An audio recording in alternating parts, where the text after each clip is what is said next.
ఈ వీడియోలో మనము భగవద్గీత అధ్యాయము 16 శ్లోకము 1ను పరిశీలిద్దాం.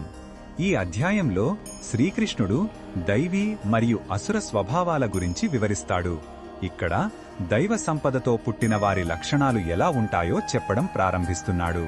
మొదటగా ఈ పవిత్ర శ్లోకాన్ని భక్తితో విందాం.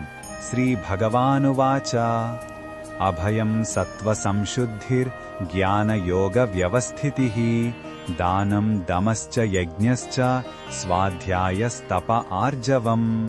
ఈ శ్లోకము అర్థమేమిటంటే శ్రీ భగవానుడు ఇలా అంటున్నాడు, దైవీ గుణాలతో జన్మించిన వారిలో ఉండే లక్షణాలు ఇవి. అవేమిటంటే అభయం అంటే ఏ రకమైన భయం లేకపోవడం, సత్వ సంశుద్ధి అంటే మనసు మరియు ప్రవర్తనలో స్వచ్ఛత కలిగి ఉండటం, జ్ఞానయోగంలో స్థిరంగా ఉండటం అంటే ఆత్మజ్ఞానం కోసం నిరంతరం ప్రయత్నించడం, దానం చేయడం, ఇంద్రియాలను అదుపులో ఉంచుకోవడం, యజ్ఞాలు చేయడం, శాస్త్రాలను అధ్యయనం చేయడం, తపస్సు మరియు ఆర్జవం అంటే సూటిగా నిజాయితీగా ఉండటం. ఇవన్నీ దైవీ స్వభావానికి పునాదులు. ఈ శ్లోకంలో ఉన్న భావం మనకు ఏమి చెప్పుతుందంటే దైవత్వం అనేది ఎక్కడో లేదు, మనం పెంపొందించుకునే మంచి గుణాలలోనే ఉంది. భయం నుండి స్వేచ్ఛ, మనసులో స్వచ్ఛత, జ్ఞానం పట్ల పట్టుదల అనేవి ఒక ఉన్నతమైన జీవితానికి మార్గదర్శకాలు. కృష్ణుడు మనకు ఒక మంచి వ్యక్తిగా ఎలా మారవచ్చో స్పష్టమైన జాబితాను ఇస్తున్నాడు.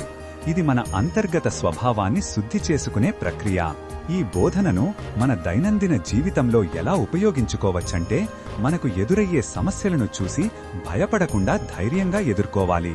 మన మాటల్లో, చేతల్లో నిజాయితీగా ఉండాలి. మన సంపాదనలో కొంత భాగాన్ని అవసరమైన వారికి దానం చేయాలి. అనవసరమైన విషయాల మీదకు మనసు పోకుండా నిగ్రహించుకోవాలి. ప్రతిరోజు కాసేపు మంచి పుస్తకాలు చదవడం అలవాటు చేసుకోవాలి. ఇలాంటి చిన్న చిన్న మార్పులు మన జీవితాన్ని ఒక సార్థకమైన మార్గంలో నడిపిస్తాయి. మరిన్ని భగవద్గీత శ్లోకాల అర్థాన్ని తెలుసుకోవాలంటే మా తదుపరి వీడియోలను తప్పకుండా చూడండి.